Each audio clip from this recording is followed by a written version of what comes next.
Oh, now it says. Thanks for tuning in again to Transforming Your Relationship. We have some amazing ladies tonight that will be having a conversation, and the topic will be whatever wives wish your husband knew. So, husbands, grab a friend, grab a cousin, whatever the case might be. But we're going to have a great conversation.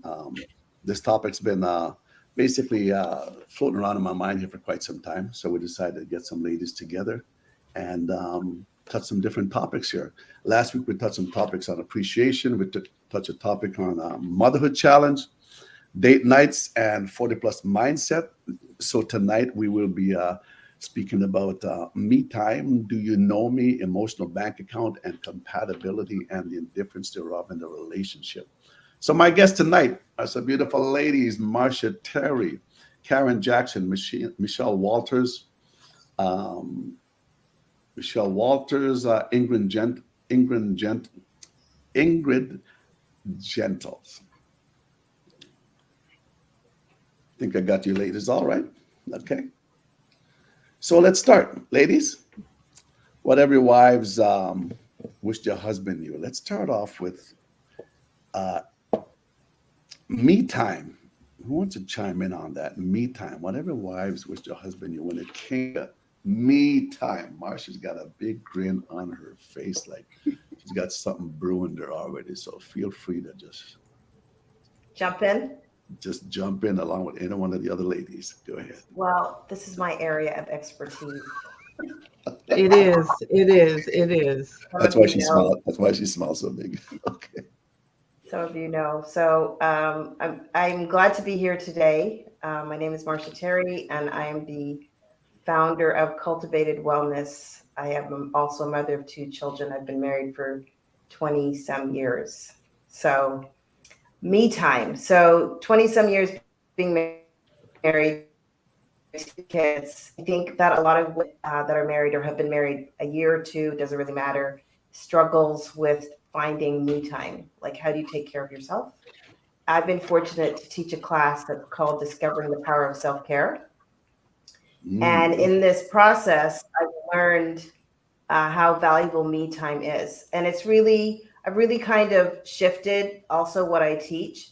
I used to be very rigid about what people used to do at certain times of day, blah, blah, blah, but I'm not that rigid anymore. But really, what me time is all about is making sure at some point during the day, you take time to invest in yourself. Take time to be quiet, take time to turn off your phone, take time to minimize all distractions, not be Hmm. surrounded by anybody or anything, and just focus on you. I think it's really hard for women to do at the beginning, but it has been a game changer in my life. My me time is in the morning, like 5:30 in the morning for about an hour. My husband knows not to talk to me during that time. But what's beautiful is that that's also become his me time. So he's Okay. now walking, doing his exercise, meditation, quiet time, listening to something empowering during this first hour of the day. I think it's important in the beginning, but whenever you can do it, I think it's a game changer. Just a question. How does that elevate the health of your relationship?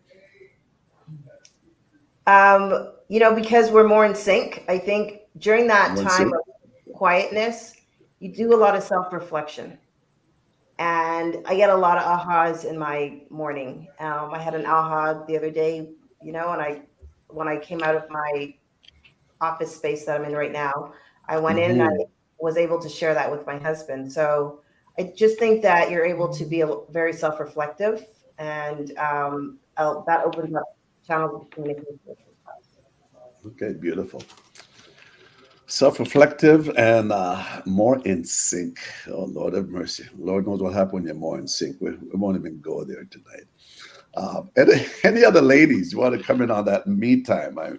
Why and when do you find it's the most important time when you really do it? Is there a point in your day or during the week when you really feel that I need to have this me time? Any one of you folks? Ingrid. Yes, actually, I concur. I do believe that me time is necessary to find time to pray, to rest, to reset, to recoup, to rediscover yourself as an individual. And it allows each individual actually to work out our internal issues and conflicts without actually putting that demand on our spouse. So this Mm, is the time where you get to sit by yourself, both of us, and reflect internally and be truthful to what's actually going on inside of us. Things that we need to sort of deal with. For example, maybe forgiveness, anger, disappointment in something that our spouse didn't do or didn't measure up to. And so I think in relationships, a lot of times we look to our spouse to be our savior, and right. spouses make horrible saviors. They're not God, Oh you know. my. And so we really have to revisit ourselves and what we are contributing in the relationship, and where we fall short, because it's always so easy to deflect, Mm, because then you don't have to look at yourself and what needs to be fixed. So I find, for me, that's the time that I take to actually deal with any issues of unforgiveness that maybe I thought I did when I really haven't really addressed it fully. Or if I'm disappointed or angry about something, I have to address that, and that's between me and God. mm, That's not my spouse. right. And so for me, that's the purpose of me time, to sort of self-reflect, and to become a higher version of Ingrid. So that's what I do. Yeah. Well, I like that.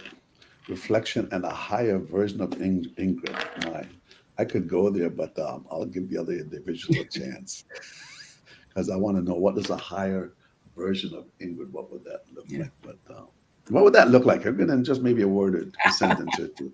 What would a higher version of yourself look like with all that Well, reflection? one of the things that I'm learning actually is that the things that used to impact me, that would really, even the small things that would really impact me, I'm learning now to just move on quickly from those things. Things that I would have sat down with for a long time Right. and wrestle with, is Hmm. becoming less and less, having that kind of control over me. Right. So that's one aspect of it as well. And Okay. I guess, yeah, that would be an aspect of it. I could go on and on, but yeah. Oh yeah, I can imagine. Yeah, Mhm. definitely. And I'll just put that in because we're both retired, so Yeah. you Yeah. really care. You really care about some things less than you used to. Correct. That's right. That's right. Yeah. And if we're not careful, we could have less patience for some things also. But Michelle, you got something to say when it comes to me time. Say Karen, and you can chime in too also. And if not, we can just move on. I'm actually just learning. I'm learning from you all. So I'm taking Okay. notes You're Good. taking I'm taking because notes too. I'm working on that me time thing. Yeah. Mm. Um, So how of a challenge you find that? Me Yeah, at this moment is challenging. it's challenging. Yes. Okay. I did Well, take the self-care course with Marsha. I think nice. it was 2 years ago. No, it's almost 2 years. No, um, she did one very excellent exercise, and I did it, and it was very, very revealing. Um, but since then, like a lot has, come up in our lives, and it's Hmm. just hard to fall in suit Right. of having me time, Mm. at least right now for me. So, but I'm taking notes, ladies. Well, Marsha has Just being impacted my. transparent. Just being Hey, no, I transparent. appreciate your transparency. Marsha has, well, she's impacted my life too. I've known Marsha for over 50 years now, if I'm not mistaken, actually. So A we've little come a more, long. Was it more? Okay, she a did little say more. it's more.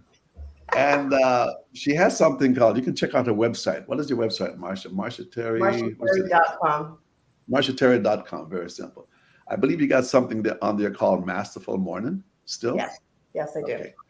So I went through that little ebook that she had on Masterful Morning, a few videos that she had on there, and it's amazing. If you ever go there and just practice those simple little techniques or little habits that you have in the morning, because what's the first thing that we do in the morning is we pick up our cell phone and so forth, and you lose a sync of maybe what you want to do during the day. But having that masterful morning, it's a time where you can reflect, like just like what some of you have been saying, and it's a me time before the day even start.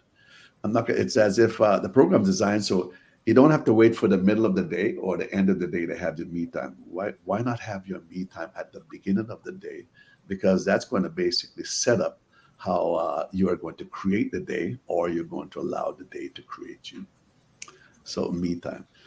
Michelle, do you have anything to say on Sure. that before we move on? Before I move on, yeah, sure. I definitely think that Karen, myself, anybody that's in that situation where they feel like they're still struggling to learn to take that me time, don't Hmm. feel bad about it, but definitely take action on it, because I definitely am always going, and I really find, well, for me, I was going to say, oh, as I get older, but I don't think that's even the truth. What I recognize about my personality, I never realized that I was not alone in this, is that people actually drain me.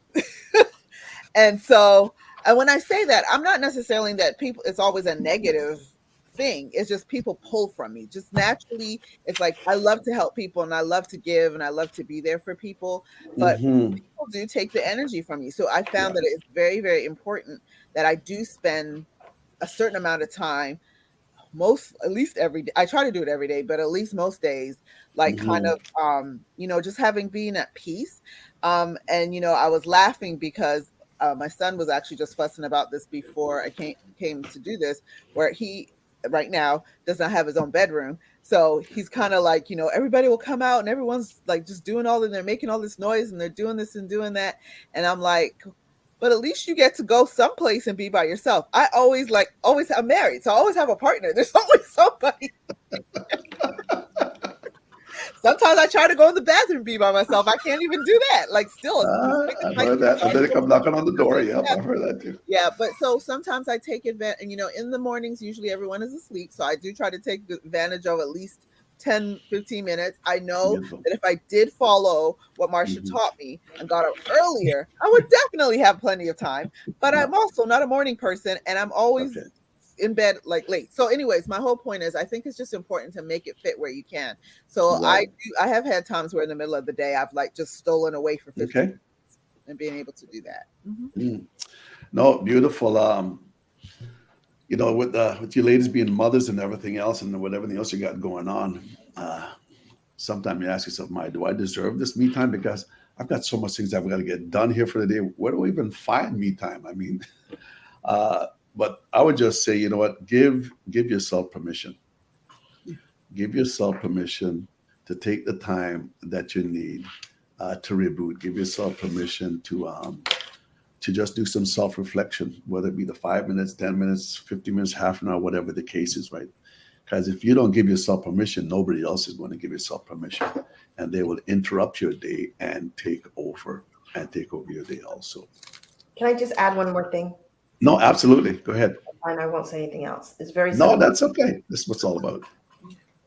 Simple, just because of what you just said, I thought, everybody knows you can't pour from an empty cup, Right. right? So if you are not filled, if your vessel is not filled, Mm, what do you have left to give? You don't have anything to give. So you have to right. find time. That's why it's so crucial to find the time to refill yourself. That is the Mm, key.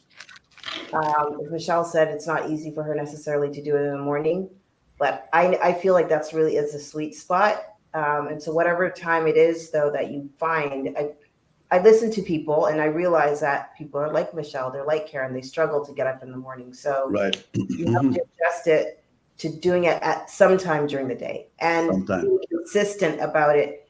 P period, the end. It's like it's a non-negotiable.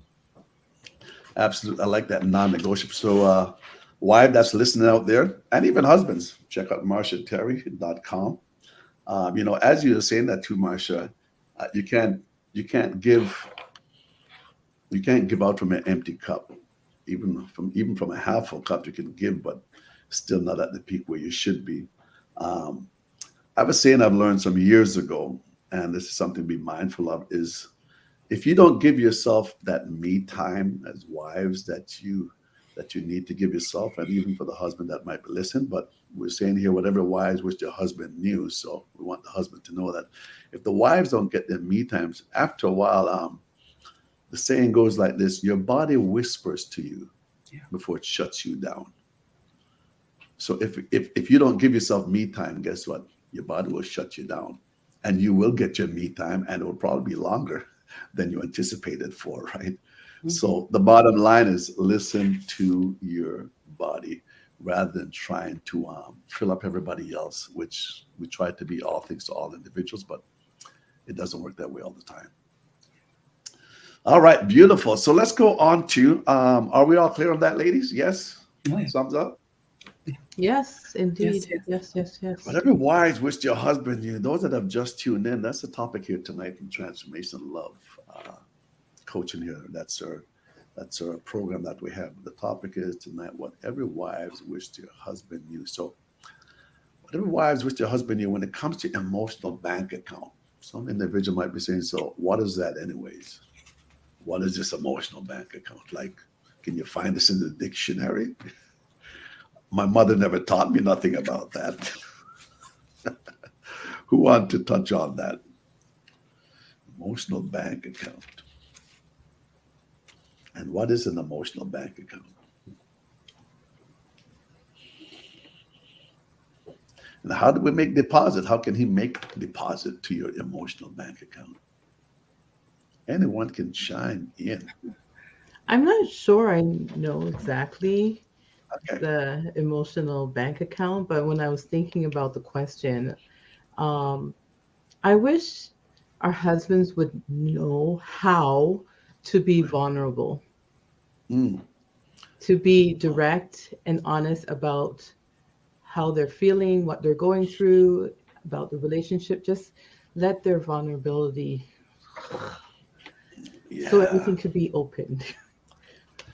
Is that because as a wife that you feel you're so vulnerable and you're so open and you're not getting that back? Yeah. Or just wives in general that you know also? I'm only, I guess, I'm not an expert. I'm only speaking from experience. I just find that, and I think because there's a pride thing with men. Okay. That they don't give the whole of themselves, or maybe they don't know how. Mm-hmm. I don't know if it has to go with emotional bank account, but that's what I was thinking when that question came up. Right. No, good. I don't want to do all the talking too because I can come in and do a bit of explanation there. But is there anybody else want to chime in on that? An emotional bank account. Well, every woman have it. Every man have it. Go ahead, Ingrid. I just listening to Karen. I suspect that would be, the relationship that both a husband and a wife have, the oneness with each other, and I think when I think of a bank account in the natural, what you deposit grows, and and if you keep withdrawing, then you're depleting your finances and puts you in a vulnerable situation financially. So I think I'd like to say that with an emotional bank account is that what you deposit into your marriage or into your relationship grows. And builds something very healthy and solid and secure, and I guess how you could deposit is by, how you treat your spouse, by, complimenting your spouse, letting them know, what, I think you did a great job with the kids tonight, allowing me to get some other work done. Thank you for seeing the kids off to bed tonight, that sort of thing. Or, if your spouse comes home from work and is had a difficult time at work and, wants someone just to talk to, which should be his wife or his partner, that, you are all ears, full attention, allowing him or her to be vulnerable and allowing them to feel safe to express, you know what, honey, at work today, my boss said something that made me feel really incompetent. And I Mm, felt like I looked ridiculous in front of everyone, right? And so I'm coming home with this burden of on my shoulder, feeling less than. Here's an opportunity for you to help to build his self-esteem, being mhm. his cheerleader and letting Right. him know his value and his worth, building him up again so that the next morning he can get up and go to work and face these coworkers and so forth. So, it's just, I think it's just showing an interest, being positive, as opposed to being negative. I think negative behaviors, negative response is a Mhm. depleting your Right. emotional bank account where, you're losing, trust in each other or interest in each other because that safety net of environment is not there to cultivate the Mhm. security that we need from each other. So that's just how I think about that. No, no, it's beautiful. You mentioned about deposit positive things into one another's lives. For him to deposit positive things into your to validate you, to confirm maybe some things that you need a confirmation on. So here's a question. So what would be an example of a withdrawal from? And anybody can come in to what would be an example of a withdrawal from a wife's bank account? So I don't know that I'm going to answer that question yet. Okay, go ahead. Are you going to go off track here? No, I'm not going to go off track. I'm I'm I'm just joking. thinking about what Ingrid was saying. No, beautiful.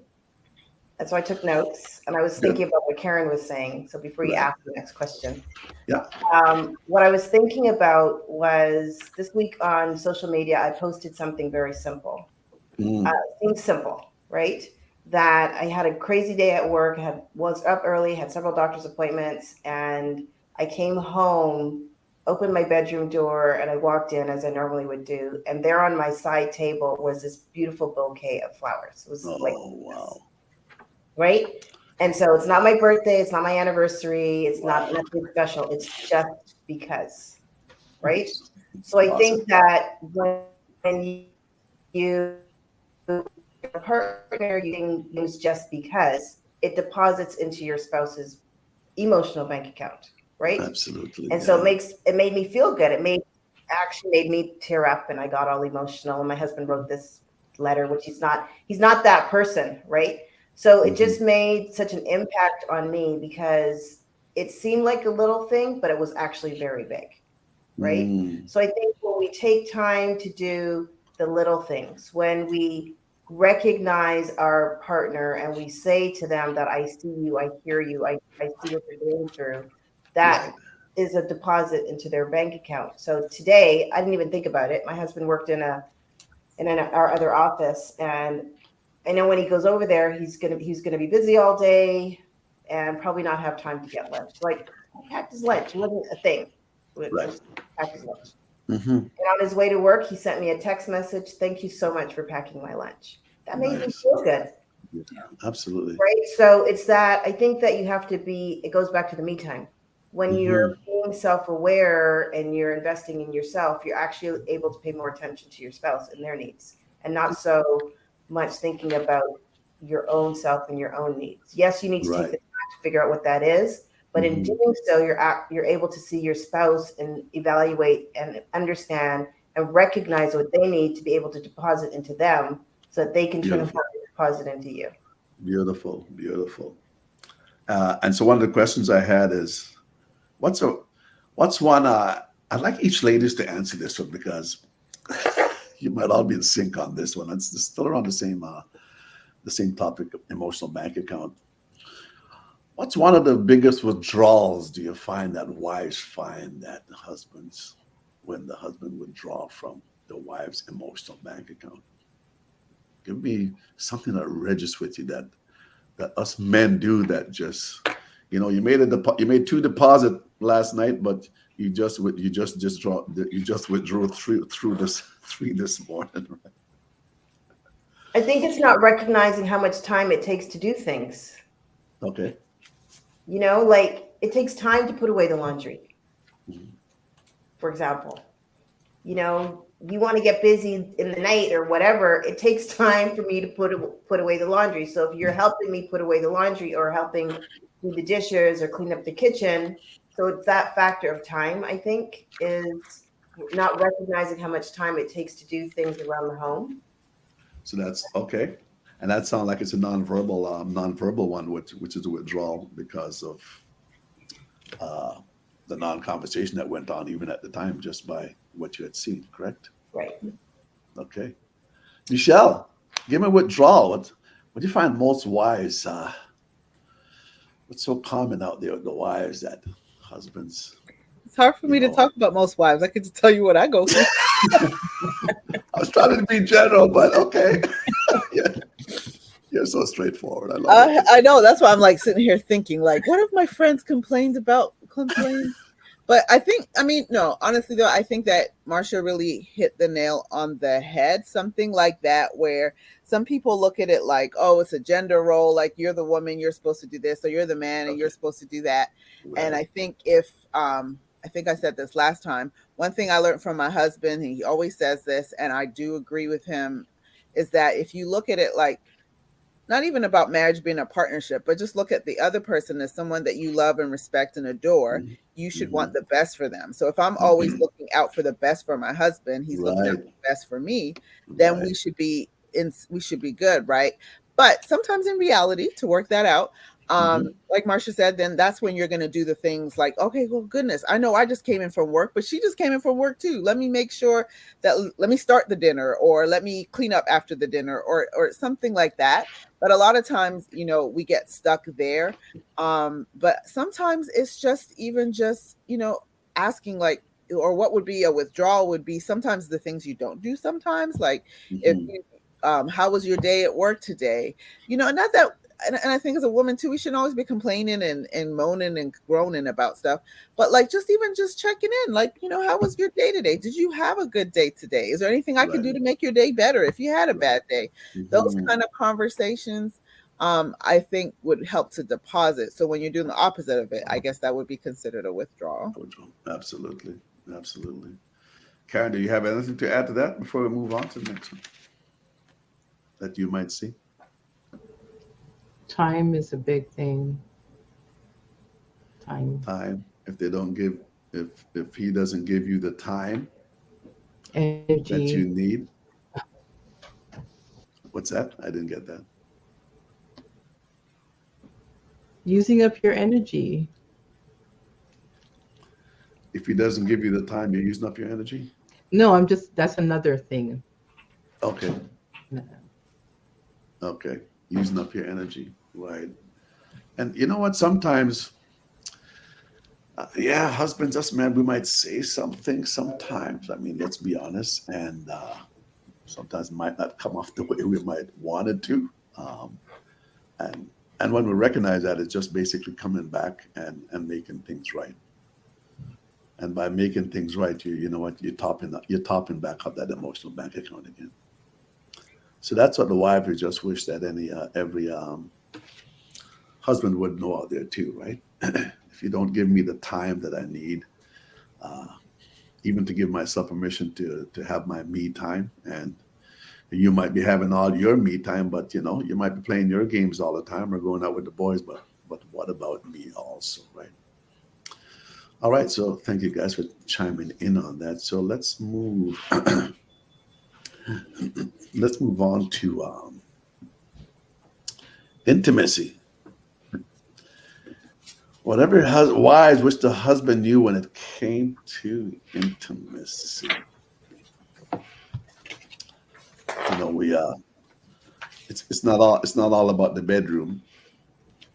So what acts of intimacy do you feel that they could create before you move up to the stairs, before you go to the bedroom, before you close the door? Because I just don't want to be there, but I want to be in the mood so we can be one like we were meant to be one. But before we get there, what acts of intimacy do you feel husbands need to create or be aware of for the wives to just give themselves fully like they were meant to in that relationship. I believe that Marcia gave a perfect example of that, actually, that her husband sent her flowers, roses, Yeah. unexpectedly. Um, Mm, as you said, intimacy starts way beyond the bedroom, the physical right, touch, and so forth.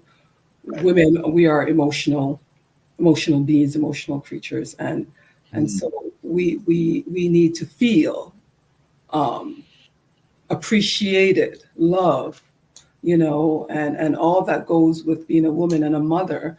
And so husbands need to, I would say, start from the time you wake up before you even get home, do things to show her that you love her, to show her that she's important and she's valued. Give her a phone call. Send these days that you can't. You send a text, for example, just right. reminding her, sending these little stickers with these little hugs and stuff. You'd be surprised Hmm. how we respond to that, because the fact that he's at work or at home taking the time is letting you know that he's thinking of you. Right. And Beautiful. so that in itself is now creating, this feeling in your heart and Hmm. these thoughts in your mind about your husband. And so I believe that that whole process starts from the time you wake up in the morning and you go through those doors. Before Right. you come in, things should be done. If he gets home before you, he can probably start with the children, helping them with their homework, giving them a bath, or Hmm. whatever it That's is, so just to beautiful. make your day lighter and Right. easier. Right. So that, as Hmm. mentioned by so many of us women, that we're not so exhausted that we Right. aren't able to fulfill our wifely duties. Hmm. And so I just believe that it's a process throughout the day. It's not just a one-time thing. And Right. so we respond to things like that very well. I like that last part that you said. It's a process Yeah. throughout the day, from the time you get up in the morning until the time. What are what do you feel are some of the roadblocks that when it comes to intimacy? What are some roadblocks you feel are when it comes to intimacy? I I think think. going back to what, sorry, Marcia. Okay. Go Go ahead. ahead. Go ahead. Thinking back to what Karen said a little bit earlier about being vulnerable and allowing yourself to share a certain part of you. Like if you, if as a spouse, you never really share your true self and your true or feel comfortable sharing that vulnerable side of yourself, I really don't understand how you can really be truly intimate, because like you Mm, said, intimacy to me anyways is like you said, before the bedroom. It's really more about what are we, like, us having that connection, us right. having those times together. And again too, like, you also want to feel like, you don't want to ever feel like, well, if I do this for you, then this means it's going to result in, like, say, a sexual favor. Like, don't not Yeah. talk to me all week, but then because you want some, you're going to talk to me today all day and be Right. asking how Okay. I'm doing. Okay. No, Yeah, we don't. intimacy means we have a connection and we thrive off of each other and we love on each other. We uplift each other when we're down, et cetera, et cetera, et cetera. And so now that's how you're building intimacy. So that those are different ways to do it, so that you're not getting, oh, I'm tired, or I have a headache, or whatever, from the woman, right? Well, well, in that case, I will advise of a man to have an Advil or aspirin beside the bed. We have a solution to the problem. I Marcia, think. you want to go ahead, Yeah. Marcia? I think that in concert with what the other ladies are saying, that I think for women, intimacy, like, is definitely an emotional thing. And it starts, I think a lot of it times it starts by how you communicate with one another.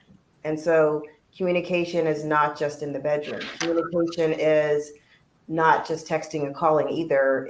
Maybe it's just, a hold of the hand. Maybe it's just, a hug. Maybe it is just, sitting down and doing something together that you both enjoy. My husband and I, we've been doing that a lot more lately. We're able to sit, because of where we live, outside on the patio in the Okay. evening and just kind of chillax together, Mhm. and have really great conversations. So I think it starts with communication. And it is what Ingrid said, it starts at the beginning of the day. You got to set it up, really, from the beginning of the day, but also not this expectation that because, you're doing something, there's an expectation of something going to happen that night or whatever. I Right. think it's just, you have to Right. be cognizant of it. And Mhm. it's really about communication and being in tune with how we communicate. What are the things that make me feel good about me? I got to learn also what makes you feel good about you. That Absolutely. helps to Mhm. have a lot more, much more intimate, more intimate moments. Learning more And about I one another. think Go adding ahead. to I know we said you were going to talk about it later, but the love No, go ahead. language. Oh, go ahead. We'll just jump into that even right after. Yeah. No, I'm just saying that will help get to that intimacy level, like to the next level, is knowing each other's love language and Mm. sharing each other's, you know, whether you're a touchy, lovey person or you're a Right. service person.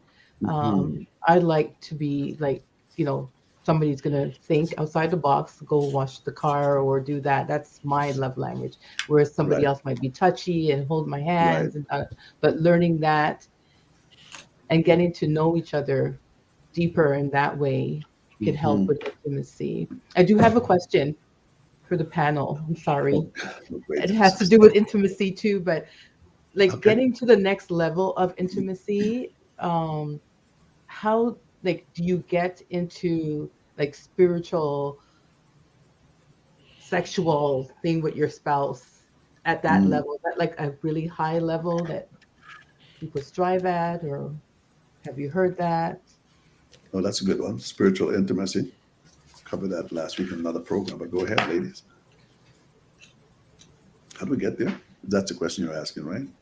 Mhm. I'm not talking like spiritual, like praying or what. I'm talking Right. your where Ingrid talked about that oneness, right? And Right. your spirit, and how do you get to that level?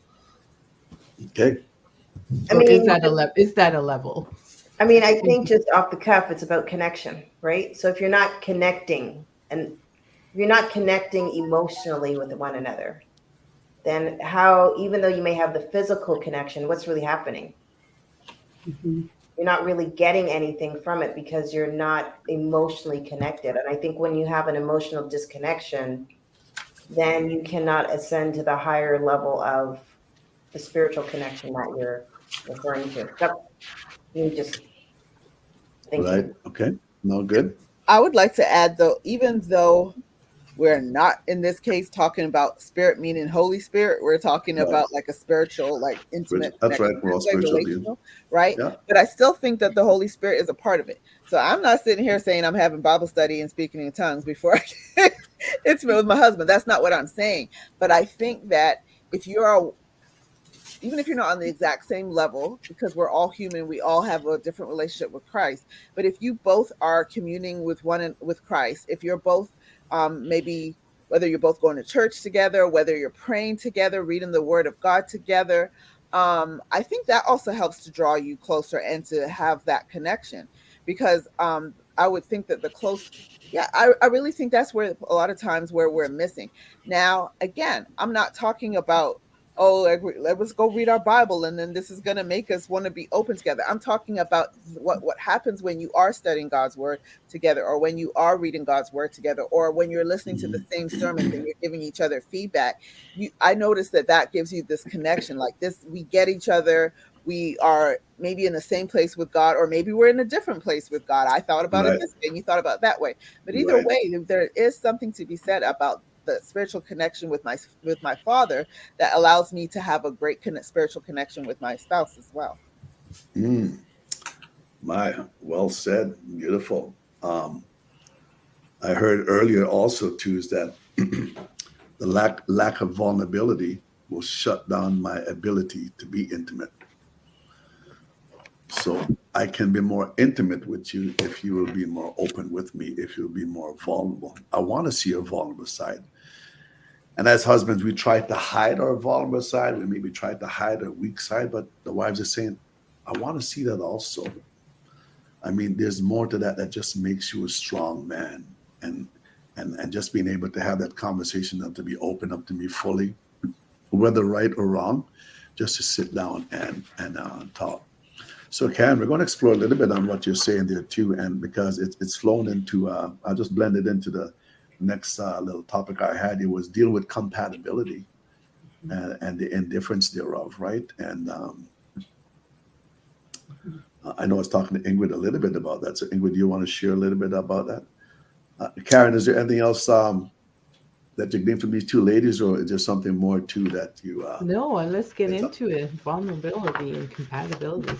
Let's Okay. get into it. I think I would like to just add a little bit to what's just been said, Yep, since go we're ahead. going into that whole compatibility. Mm-hmm. I think that, when two people meet initially in the beginning stage, you have this butterfly feeling and this feeling of, they call it the honeymoon stage, if I can say it that way, that, Right. lasts, for a short period of time. Some people say it lasts for 2 years. And then you get into the real meat of things. But I do Mhm. believe that, when a couple is married for particularly an extensive period of time, I Right. think I think Marcia mentioned she's married for over 20 years, if I'm not mistaken. You can correct me on that. But when you've been married for an extensive period of time, there is something that happens in that marriage. Um, Right. the marriage takes on a different level, a deeper meaning Mm. that is sort of way beyond um, when our emotional needs are not always being met, or disappointments where we experience it metamorphoses into something so much deeper, where the two people become actually one, Right. Right. oneness in Mhm. spirit. And when you get to that place of oneness in spirit, then you have such an amazing foundation that is not based on external forces, where sometimes where your spouse might fall short, or your emotional needs are not met. Sometimes even sexual incompatibility can be an issue in a marriage. That Mhm. is a fact, right? But if you and your spouse have a very, very deep connection, that oneness, that you've gone into that wholeness, even if you are not sexually compatible, equally, and so forth, um, you can rise above that, because what you have is far more deeper and stronger than the Yes. actual physical connection.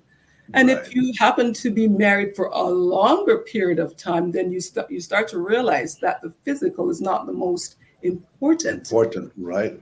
because Mhm. let's face it, things change. We change, our bodies change, our desires change, our needs Right. change as we're Mhm. getting older, right? And so as you're getting older, you are becoming even that much more oneness with your Excuse me. spouse, where you can actually, you know, finish his sentences, finish her sentences. You can actually sometimes, just by looking at them and them looking at you, know what they're thinking. You can communicate with each other without even speaking.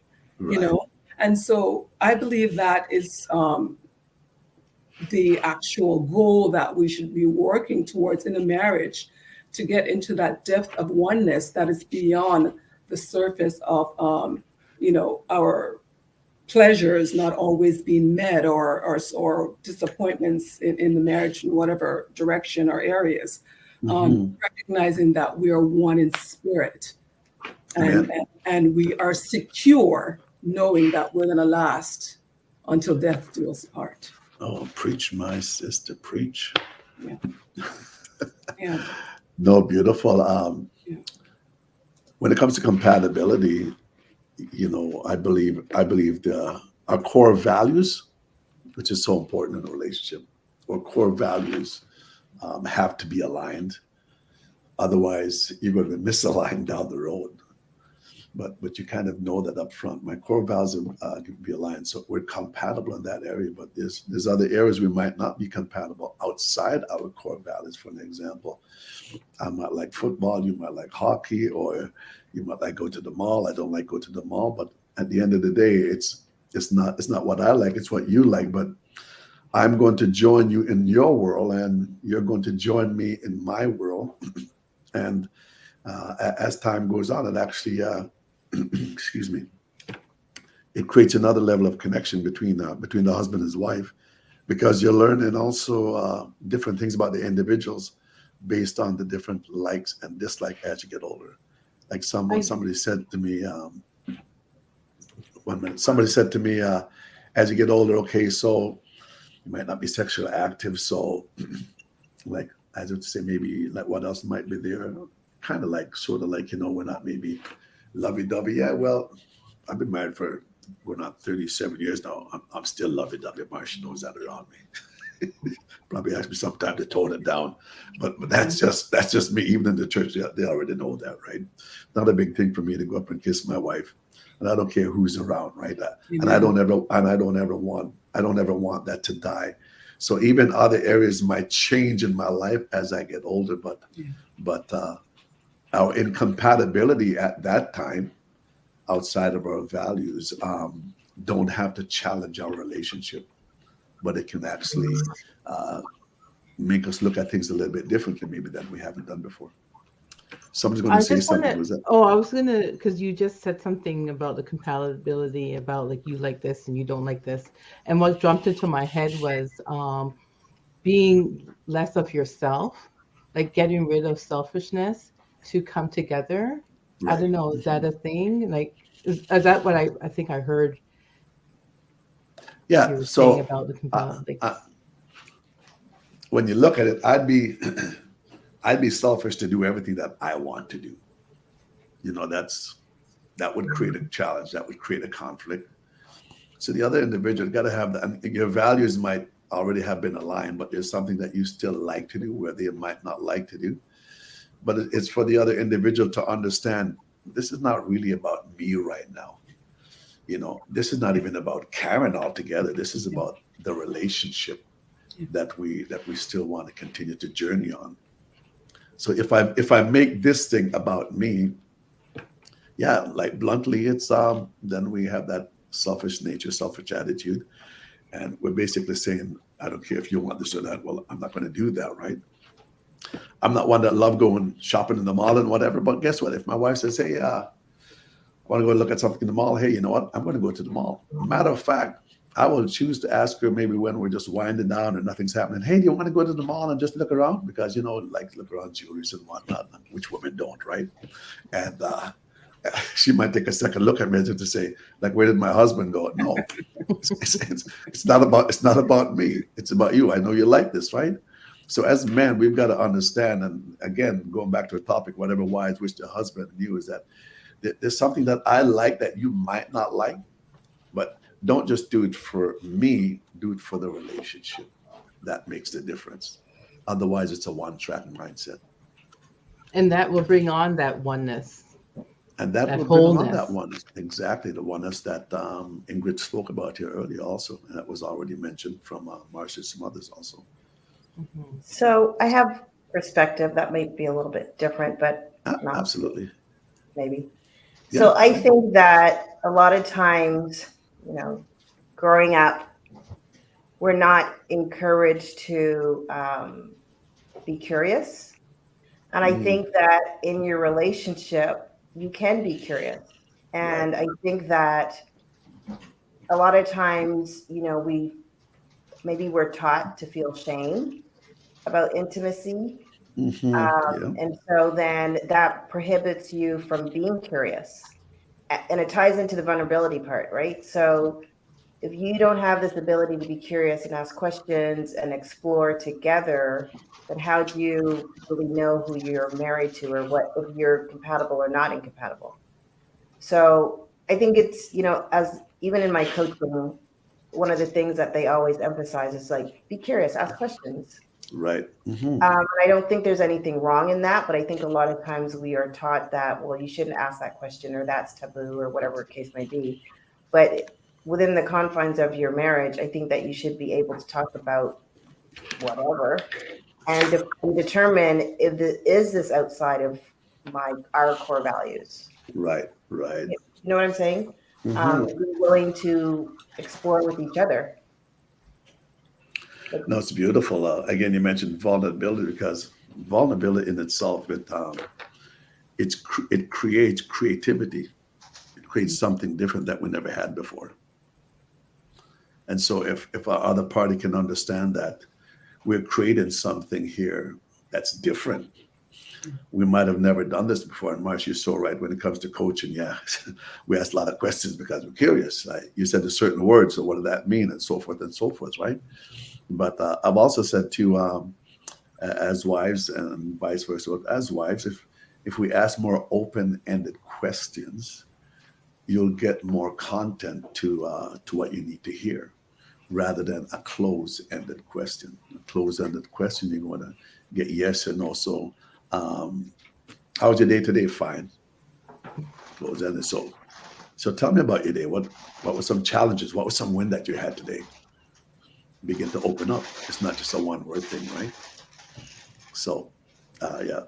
So back to vulnerability. Vulnerability creates creativity. It creates something different. It creates something special. It creates something unique. But you have to be able to go there and to open up and to be curious and to become even more one. Get into that oneness piece. Karen, does that answer? Does that Yeah. answer or give you some context to?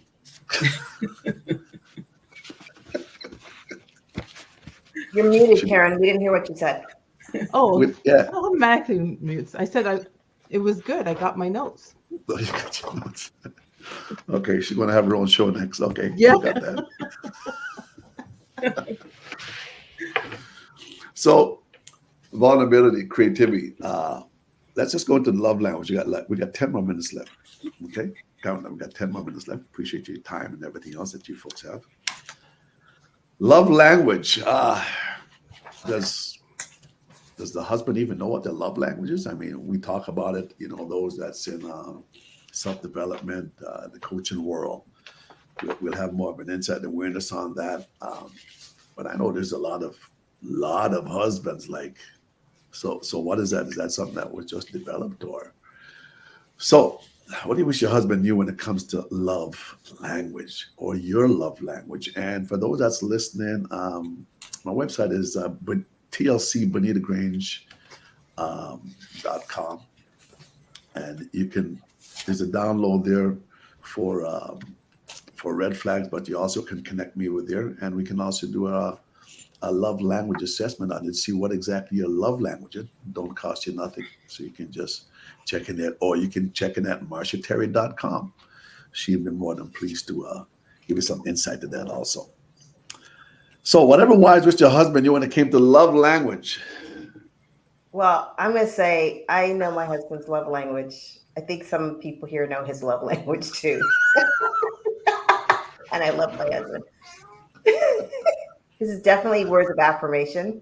Words of affirmation? Words of affirmation. Okay, that's a bad thing. And I know mine is gifts of service. So I think that I've learned how to affirm him. Okay. And by doing so, he actually feeds into my love language. So I think when you're able to learn and tap into what it is for your spouse, right. And I don't need words of affirmation, so okay. I don't need that, but it's not at the top of my list. Right. But that's at the top of his list, and that's okay. And I think it's when you recognize what it is and you feed that, then it's amazing what you get fed. Because then they're going to be, going back to the word curious about, well, what is it that I need to do or say to pour into you? And with your love language, and this could be to you also, Marsha, and others also that's listening there too. How often would that show up during the week? Or how often would you want that to show up where your love language is concerned? Is twice a day too much? 3 times a day? Is it once every second day? Like, I don't know. I'm just putting that out there, right? Do we have to measure it? Not necessarily. Mhm. I mean, Good I question. don't know that it needs to be measured, because That's good. then it becomes a tit for a tot, right? Oh, Right. I gave you a word of affirmation today. Now you need to give me a gift of service. Right. So I think the better thing is to be aware of what it is and to be Right. conscious about Right. pouring into your spouse and Hmm. speaking to their love language consistently, whatever consistently means to you or for Right. them, Right. to be able to get it back. Hmm. That's my thought. And no, and that's beautiful. It doesn't then, I was just going to get feedback on it. It doesn't have to be measured. It just got to show up whenever it needs to show up. Yeah. And make itself known. Love language. Michelle, whatever wise which your husband knew about your love language. I don't know what your love language is. Does he know your love language? You know his love language? Believe it or not, after almost being married for 30 years, my husband is, I feel like he already knew my love language. He just didn't want to do it, but he's doing it now.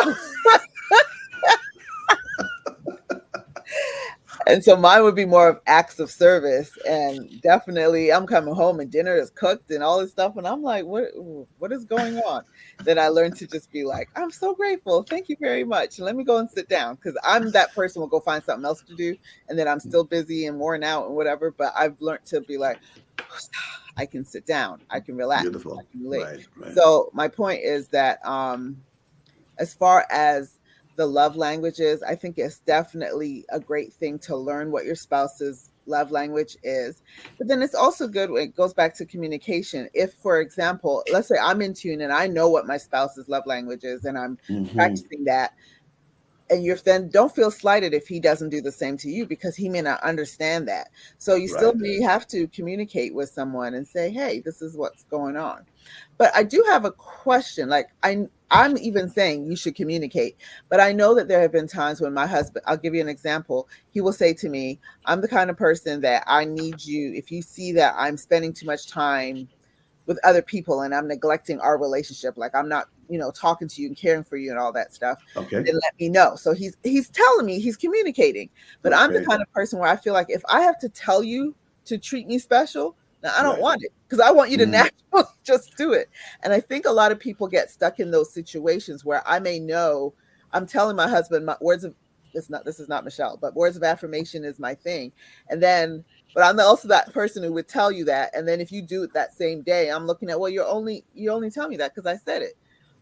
Especially when they don't do it again any other time later. So I think there are people out there too who they're trying to understand each other, but don't always know the best way to compromise, because they feel like, oh, you're just doing it because I mentioned it, or you're just doing that because I said something about it last week.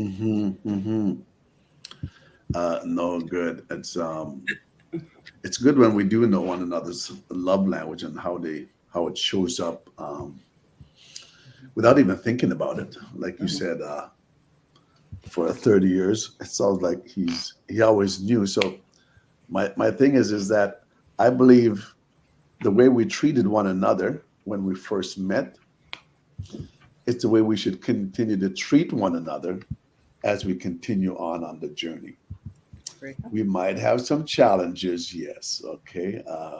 We'll have some things that comes up in our life, but at the same time, how did you treat me when we first started? Because you said, like, I shouldn't have to tell you because I didn't tell you when you met me.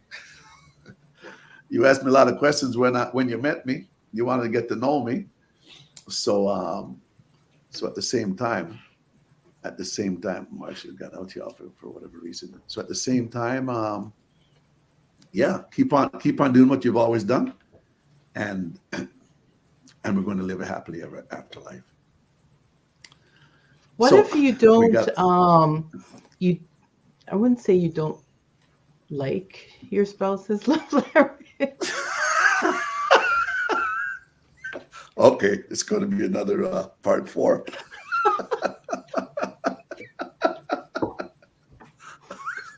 Hey, that's being real. Okay. So it becomes a challenge to you. Is Go it ahead, for you to Marcia. like his? It's his love language. It's not yours. Are you supposed to like it? I'm well, like Just asking. I'm just saying physical touching.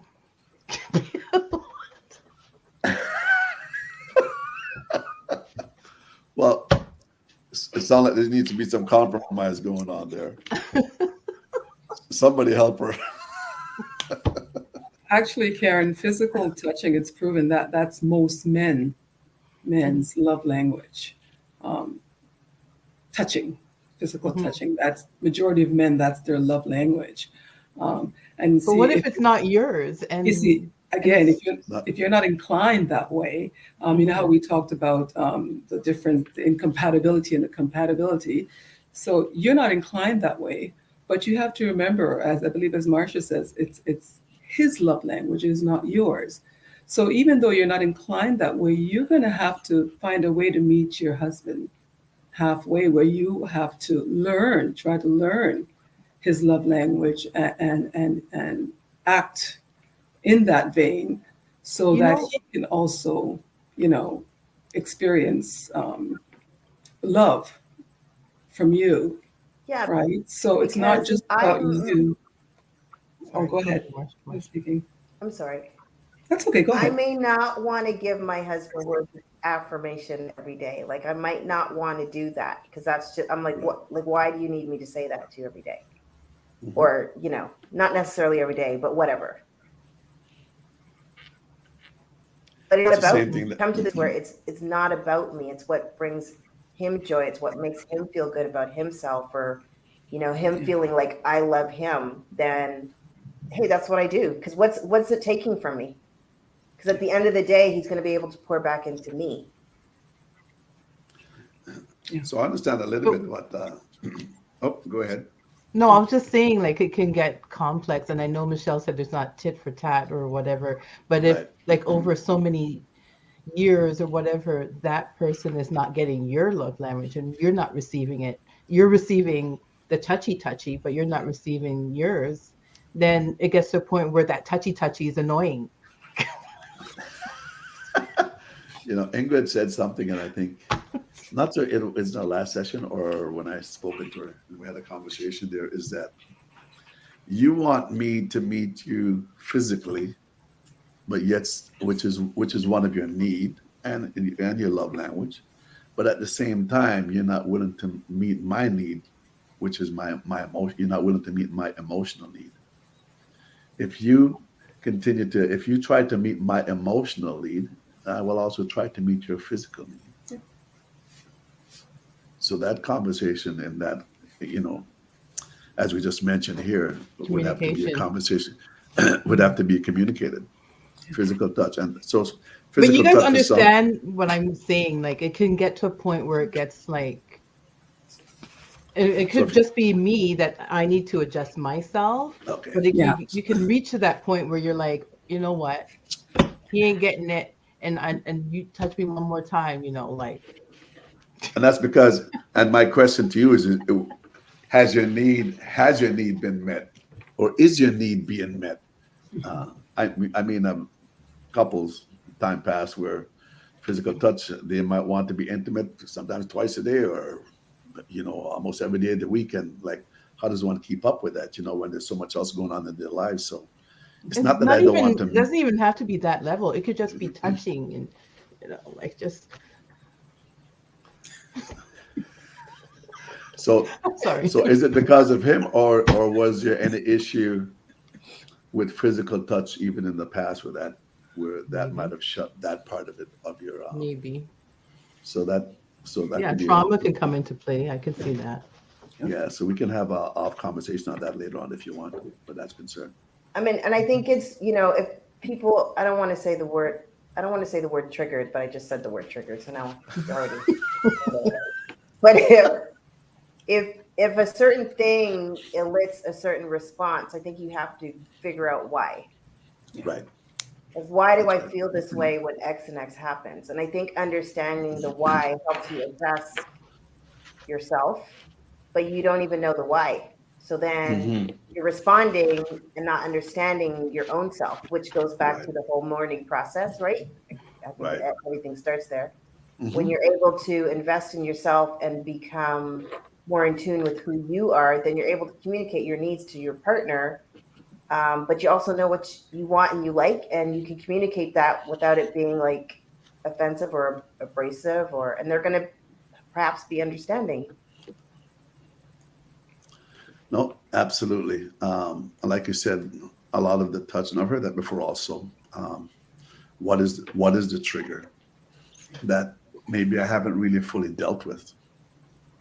It's something. It's an area that I possibly need to dive in a bit to understand the why, which would help me to accommodate that action of touch more readily because he enjoys doing that. So let's have some conversation where that's concerned. So, Cam, we can have some conversation offline on that if you'd like. Um, yeah, dive into I'm that a little always bit the deeper. complex one. No, you're not. Stop. We've talked before. Actually, we've talked to each You are individual. not complex at all. I think it's just No, more of everyone understanding. Like we're all a lot alike in a lot of ways. All meaning like absolutely. just the world in like the how we are, mentally how we think, and that's why a lot of times that's why you have therapists. That's why you have people who study the love language, That's who right. study all these things. So we have Hmm. a lot of similarities, but at least yet you also are an individual person with unique situations, and that's why I think it's awesome to have somewhere where you can talk and you can ask those questions, and the fact that you are actually open to learning and hearing the answer, because you're actually taking Right. notes. You're not just like, Yeah. let me just Yeah. ask and be cantankerous and Hmm. buffer back. You're actually trying to learn. So please Right. do not feel bad at all. Absolutely. And thanks for chiming in with that, Michelle. I approve of that message. Ladies, I thank you all for joining me here tonight. We have Karen, we have Michelle, we have Marcia, and Ingrid. Thank you, ladies, for coming in with me here tonight.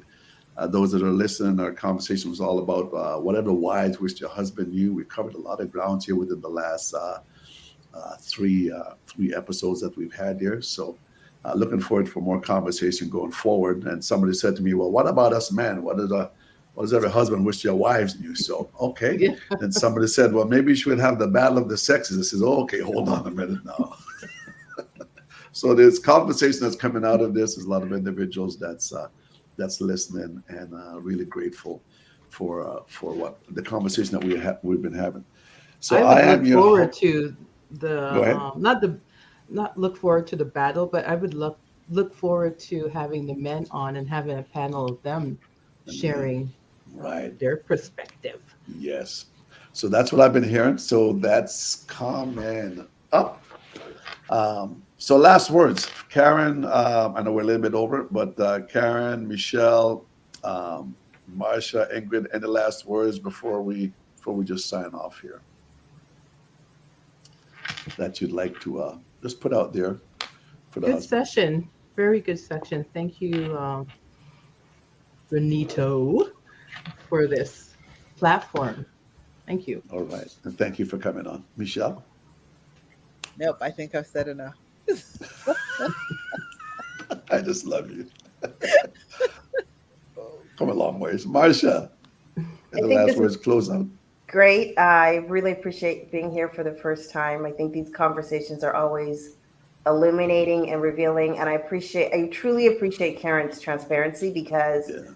I Right. think that a lot of people have the questions that she has and may not Yes. have the courage to speak up and Hmm. say them. So, Karen, thank you for being a voice to those who don't have the courage to speak up. So, um, Amen. thank you. Well done. Ingrid, any last comments before we sign off here tonight? Actually, I thoroughly enjoyed the conversation that we had, and I also learned a lot as I was listening. But I just want to just encourage Karen, and just to add to the fact that we're talking about, compatibility and incompatibility. Here's an area where there's a possible incompatibility. And I think, once we take the time to fit in and learn the other person's dislikes, likes, or what doesn't work for you, is an Right. opportunity to me to bridge that gap where your marriage was once deficient, you can now make it something beautiful. So it's an area to explore to make you guys come together as one and remove that deficiency in your marriage. Beautiful. So I'm your host, Bonitto Grange, your relationship and life coach. We're signing off tonight. Tune in again next Friday at 5:30 p.m. Mountain Standard Time on Transforming Your Relationship. It's all about love, folks, trust, communication, intimacy, and so much more. Love to have you every Friday at 5:30 p.m. Mountain Standard Time. Thank you again, ladies. God bless and have a wonderful evening. Wherever you might be, it might be a wonderful day, it might be a wonderful night, but may the Lord go with you, and we'll talk again soon. Thank you.